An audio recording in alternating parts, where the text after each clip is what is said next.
Spoiler alert, HBO 2019 Folklore: A Mother's Love. In a world where folklore comes to life, one Indonesian tale captures the essence of a mother's love. Meet Marni, a struggling mother who embarks on a 3-day job in an empty mansion, accompanied by her beloved son, Jody. Little did she know, her journey would lead to a shocking discovery: a hidden room filled with starving children, abandoned and forgotten. With the help of the police, the children are reunited with their families. But Marni's troubles are far from over. As Marni battles financial difficulties and grapples with Jody's challenging behavior, a television program introduces her to the legend of Wewe, a supernatural entity that preys on unloved children, enticing them to leave their homes.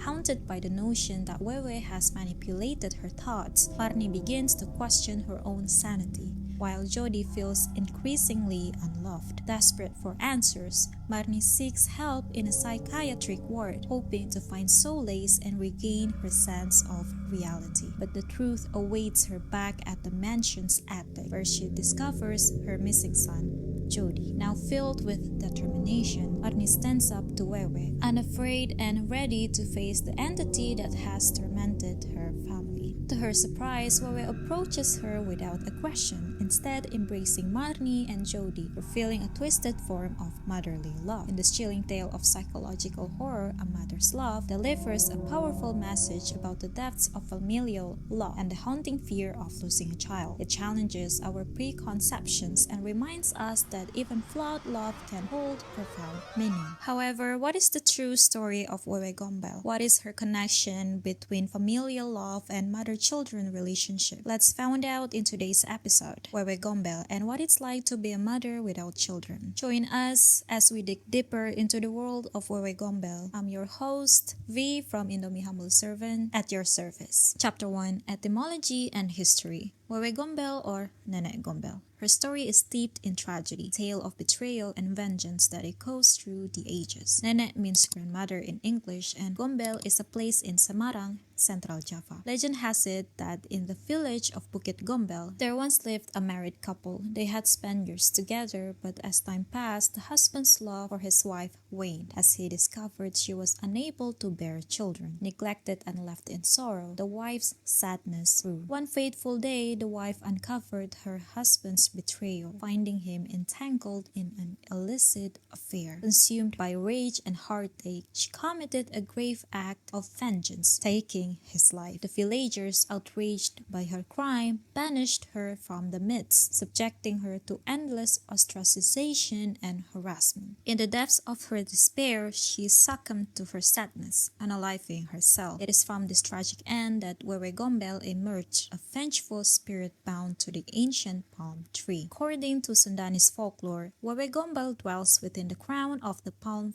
tree, where she creates a nest and holds captive the children she catches. However, contrary to expectations, she does not harm them. Instead, she cares for them, embodying the role of a loving grandmother, protecting them until their parents repent for their mistreatment or neglect. It is believed that the children abducted by Wewe Gombel have endured hardships at the hands of their parents. Under her watchful gaze, they find solace and love until the day their parents realize their wrongdoing and express genuine remorse. At that moment, Wewe Gombel releases the children, their safety assured. Interestingly, Wewe Gombel shares similarities with another ghost known as Hantu Kopek in Malay folklore. In my opinion, every aspect of this ghostly figure 100% related to motherhood and expectations of women in the society, which will be explained further in the second chapter of this video, Wewe Gombel and Motherhood. Let's start from the physical appearance of Wewe Gombel, which I believe is the most significant feature of her. One striking aspect of her appearance is the depiction of saggy long breasts that hang low. Some said they dangle down to her navel. In my opinion, this very distinguishable feature of her is a symbolism of motherhood and the notion of women as nurturers. As Wewe Gombel failed to fulfill the expectations of her husband to bear a child, the haunting visage of Wewe Gombel with her saggy long breasts serves as a poignant representation of of motherhood's complexities, which reminds me of another supernatural being from across the globe in Mexico, La Llorona. La Llorona, also known as the Weeping Woman, is a popular and enduring legend that has roots in Mexican and Latin American folklore. The story of La Llorona has been passed down through generations as a cautionary tale, often shared to frighten children into good behavior. There are many versions of La Llorona. According to one legend, La Llorona was a beautiful woman named Maria who lived in a rural village. She fell in love with a wealthy man and had 2 children with him. However, the man eventually grew tired of Maria and left her for a younger woman. Consumed by jealousy and rage, Maria drowned her children in a river out of vengeance. Realizing the gravity of her actions, she was overcome with remorse and anguish, and her grief transformed her into a tormented spirit. La Llorona is said to wander near bodies of water, particularly rivers and streams, searching for her lost children. It is believed that she can be heard weeping and wailing, "Ay, mis hijos," oh my children, pardon my pronunciation. Her mournful cries are said to be bone-chilling and evoke a sense of fear in those who encounter her. The legend warns that anyone who hears La Llorona's cries is in danger, as it is believed to be a sign of impending misfortune or death.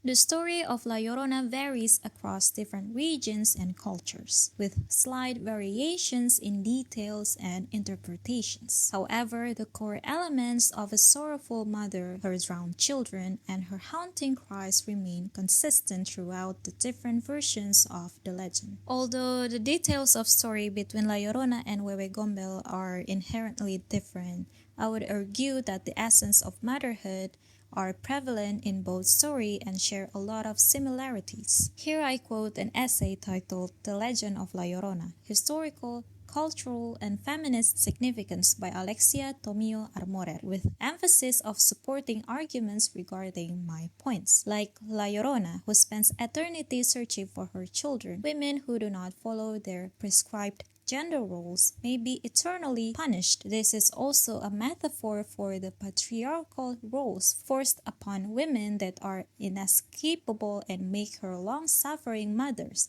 even in death. La Llorona committed the ultimate sin of a woman by failing her duties as a mother. Interestingly, unlike other worldviews that consider redemption and atonement, there is no redemption for her sins. This could also be a hyperbolic metaphor for the church's and patriarchal view that there is no greater sin for a woman than a wife's/mother's betrayal.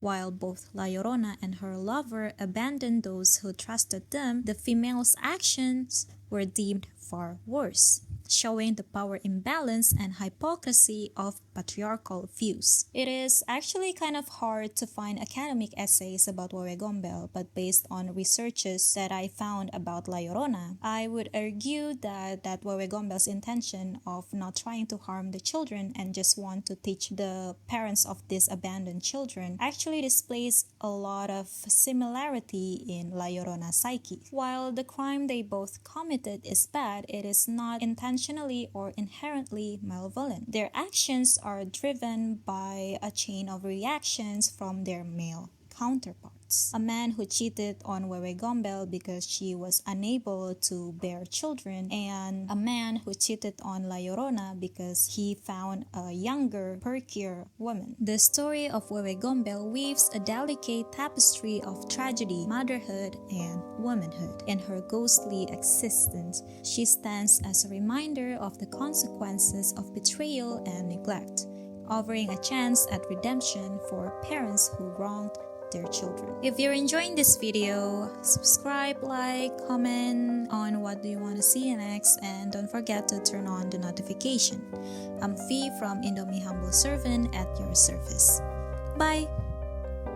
Dari tadi ngomongin mother, it reminds me of a K-pop edit on TikTok. If not mother, why mother shaped?